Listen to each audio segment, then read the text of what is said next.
Bharatiya Janata party या कांग्रेस या हमारा दल, हमारी सरकार, हमारा विपक्ष, ये सब बातें गौण हो जाती है।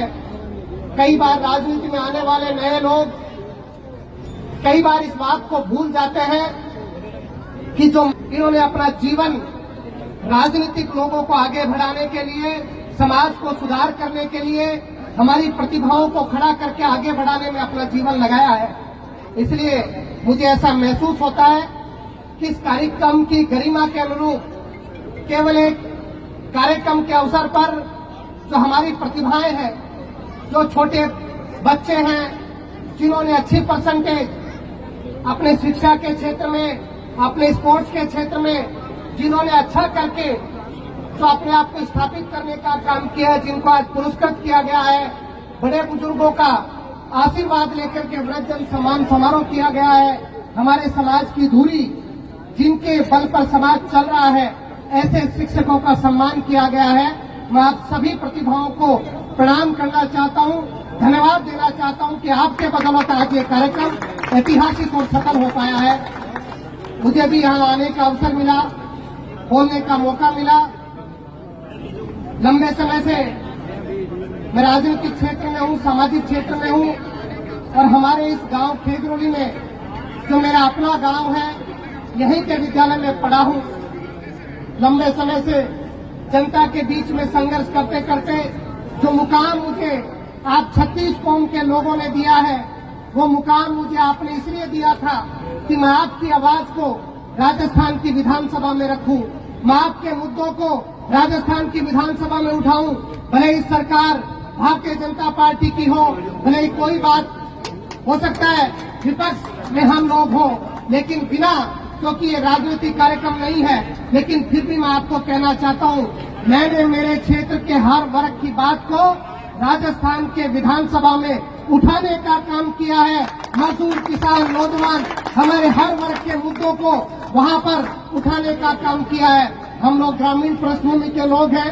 पिछले दिनों और आज तक जिस तरीके से गर्मी के समय में पानी का जो संकट रहा, जल का जो संकट रहा, बिजली का जो संकट रहा, उन बातों को, उन मुद्दों को उठाने का काम मैंने उस राजस्थान की विधानसभा में किया और ये प्रयास किया कि जो लंबे समय से अव्यवस्था चलती आ रही है, वो अव्यवस्था कैसे ठीक हो। राजनीति में एक दिन में बदलाव तय नहीं हो जाता। मैं आपके बीच में पिछले 2.5 घंटे से कार्यक्रम में बैठा हूँ। 2.5 घंटे में मैं एक बार भी, 1 मिनट भी मेरे फोन से किसी से बात नहीं कर पाया। मुझे जो लोग फोन कर रहे होंगे, उनकी अपेक्षा होगी कि मैं उनसे बात करूं, लेकिन मैं पिछले 2.5 घंटे से आपके बीच में मौजूद हूं। हो सकता है वो जनता के लोग, वो हमारे जो जनता, प्रिय जनता ये सोच रही हो कि आपका, उनका अपना, जो उनका हम सब जो साथी है, जो उनके साथ लंबे समय से संघर्ष कर रहा, आज हमारा फोन नहीं उठा रहा। लेकिन राजनीतिक रूप से जो परेशानी, जो चुनौती राजनीतिक व्यक्ति के सामने होती है, वो आज इस कार्यक्रम में भी आप देख रहे होंगे कि मैं इतने लंबे समय से क्षेत्र में हूं। कई बार राजनीतिक क्षेत्र में तरह तरह की बातें होती है। हम कोई सम्मान का कार्यक्रम करें तो तरह तरह की बातें आती है, लेकिन जब मूल उद्देश्य जनता की सेवा करने का रहता है, जब मूल उद्देश्य जनता को, सबको साथ लेकर चलने का होता है, तो निश्चित रूप से वो बातें गौण हो जाती है।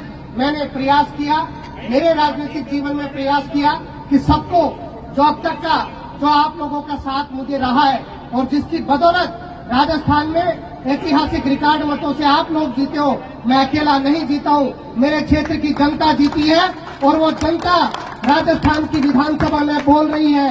वो जनता किसान, मजदूर, नौजवान की आवाज को वहां पर बोल रही है। अगर आज मैं किसान के, अगर कोई पशुपालक के दूध के अनुदान का मुद्दा रख रहा हूं, तो मैं किसान का मुद्दा रख रहा हूं। अगर आज मैं विधानसभा में किसान की फसल का उचित मूल्य का मुद्दा रख रहा हूं, तो मैं किसान की बात को रख रहा हूं।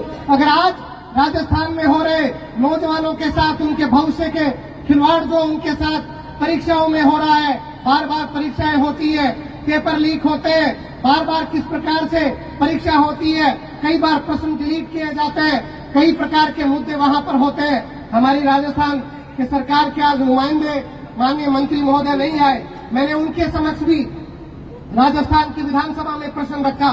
मैंने उनको कहा कि राजस्थान में जो वादा हमारे किसानों के साथ किया गया कि किसानों को जो प्रधानमंत्री जो एक सम्मान निधि है उसको 12,000 करेंगे, आप लोग कब तक करेंगे? बात बीजेपी कांग्रेस की नहीं है, लेकिन जनता के मुद्दों की है। हम उन बातों को राजस्थान की विधानसभा में रखने का काम करेंगे। आज कोई भाई आपके बीच में आकर के अगर इस प्रकार के कार्यक्रम आयोजित कर रहा है तो उसको प्रोत्साहित करना चाहिए, उसको आगे बढ़ाना चाहिए, उसको मजबूती से साथ लग करके उसके कार्यक्रम को, उसकी भावना को सफल करना चाहिए। मैंने ये प्रयास किया, अभी 8-9 महीने हुए हैं और खेतरोली में पिछले लंबे समय से किस प्रकार का जल संकट है मुझे अच्छे से पता है। जो पुरानी लाइन डली हुई थी, विष्णु जी यहाँ पर बैठे हैं, आपका कार्यक्षेत्र, आपके आदरणीय पिताश्री भगवान साय सैनी जी का कार्यक्षेत्र भी यहाँ पर रहा है। आज वो जो पानी की लाइनें हैं वो 10-10 फुट नीचे चली गई है। आज पानी का बड़ा संकट हमारे क्षेत्र में है। मैंने ये प्रयास किया पिछले 2 वर्ष से जो हमारे यहाँ पर जल जीवन मिशन का जो काम अधूरा पड़ा है, अधूरा नहीं, शुरू नहीं हुआ है। 11 करोड़ का काम जो हमारे खेतरोली के लिए होना था वो बंद लिफाफों में पड़ा है। मैंने प्रयास किया कि राजस्थान की विधानसभा में जल जीवन के मिशन के मुद्दे को उठाऊं, जल संकट के मुद्दे को उठाऊं, लेकिन सरकार के नुमाइंदे कोई भी हो, केवल भाषण देने से काम नहीं होता, या जनता में ये नहीं होता कि खेतरोली की जनता ने मनीष को इतना मत दे दिया तो हम खेतरोली की तरफ सरकार में रहते हुए ये प्रयास करेंगे कि खेतरोली में काम नहीं हो। मैं दृढ़ संकल्पित हूँ, अगर आंदोलन करना पड़े अभी तो मैं प्रयास कर रहा हूँ कि सरकार उस 11 करोड़ के टेंडर को जो जल जीवन मिशन का खेतरोली का है उसको जल्द से जल्द खोले, हमारे यहाँ पर काम हो।